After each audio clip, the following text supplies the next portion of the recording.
The first tip for getting your life back is use a password manager. I cannot stress how valuable this small little thing is.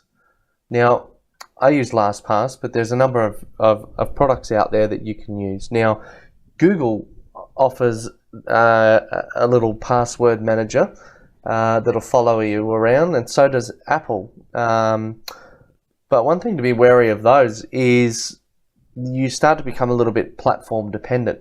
So if you were to change from one device to another, I know someone who went from an Apple phone to a Nokia phone to a Google phone, and there was just no congruence. They lost all their data.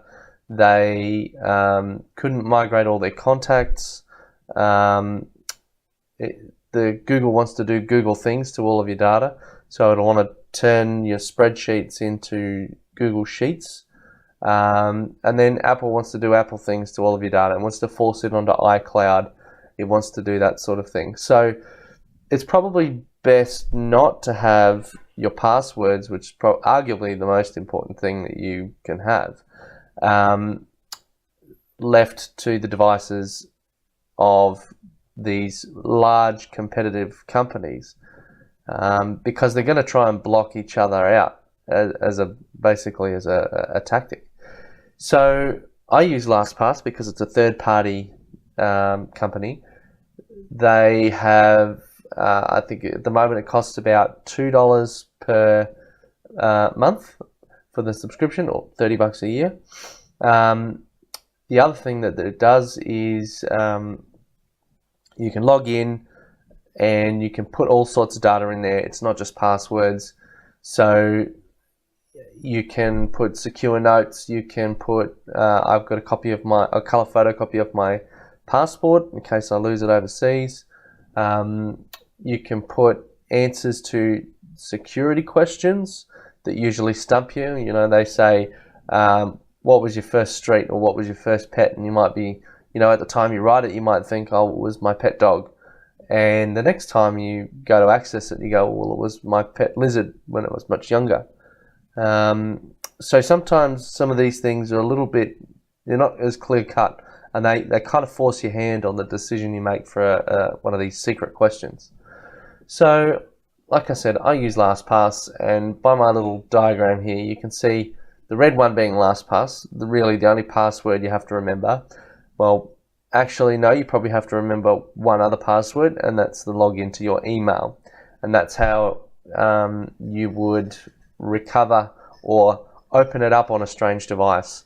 So Lastpass is really good. It's quite secure. You can do other little things for it. You can get like a second step authentication, costs more, but you can, if you open it up on a strange computer that you've never used it on before, it'll go, security alert, I'm not just going to let anyone in here. You need to log into your email and verify that it's you, so that it makes keeping your data solid and secure. So in this diagram, I've done it this way. So aside from the email, and this should be the only one that you really have to remember. So each of these blue dots is, whatever else, a secure password. Now, they're all blue, but each one could be a separate individual password that's equally as difficult to use. So, for example, the password could be something as complicated as that. And at the end of the day, you don't have to remember it. The system remembers it. If someone else comes in and happens to hack that one, well, then they ditch one off the chain, but they can't get the rest because all your passwords are separate and different.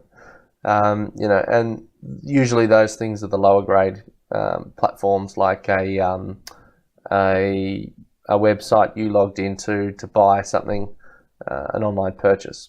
In saying that, if you do make an online purchase, very rarely, over time, I've got thousands of passwords saved up in my platform, and whenever I go back to certain things, it pre-fills it for me, and I don't have to go through the drama of creating another account. Or, you know, you go and you create another account, and then they go, well, no, you've shopped here before. You log in with that one. And if you don't remember it, you're pretty well stuffed.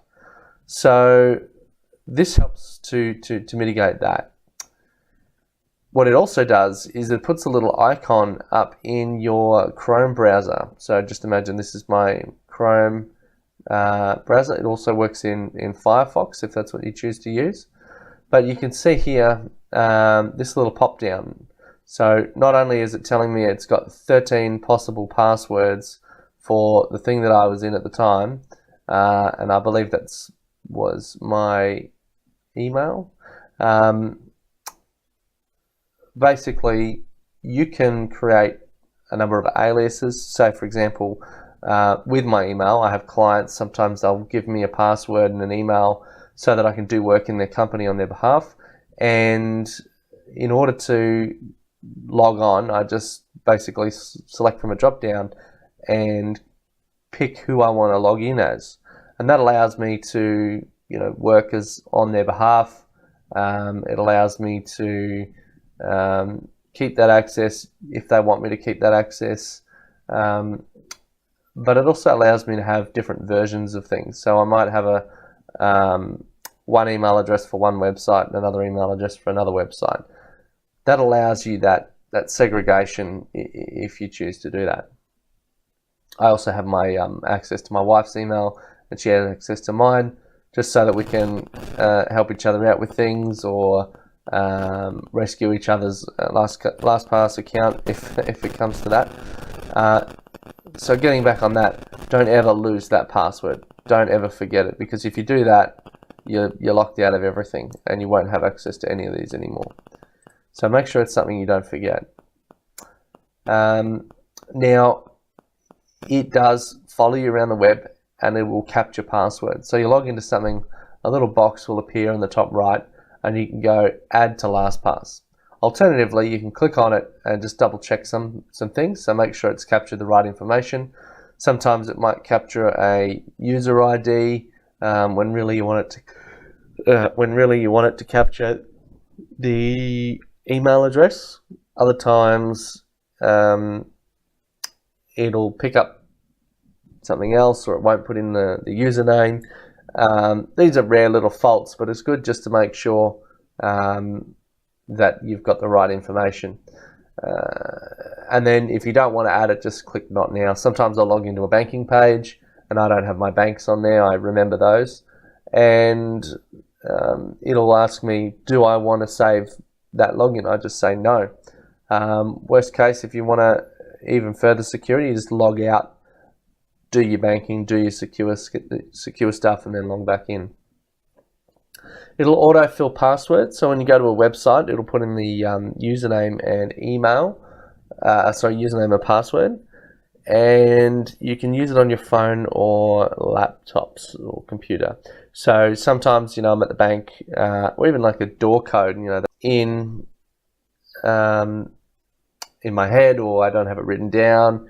I know there was a security audit done on a place.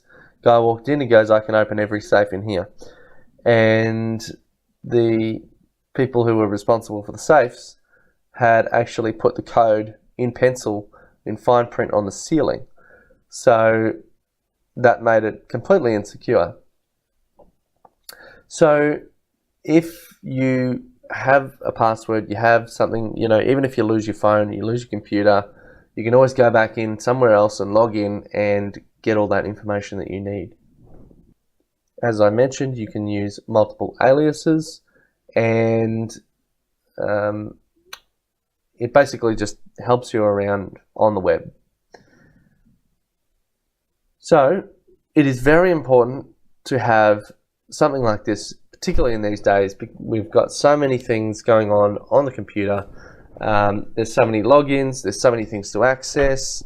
There's times where you just want to see what the hell you have accessed and how you can get back into it if you need.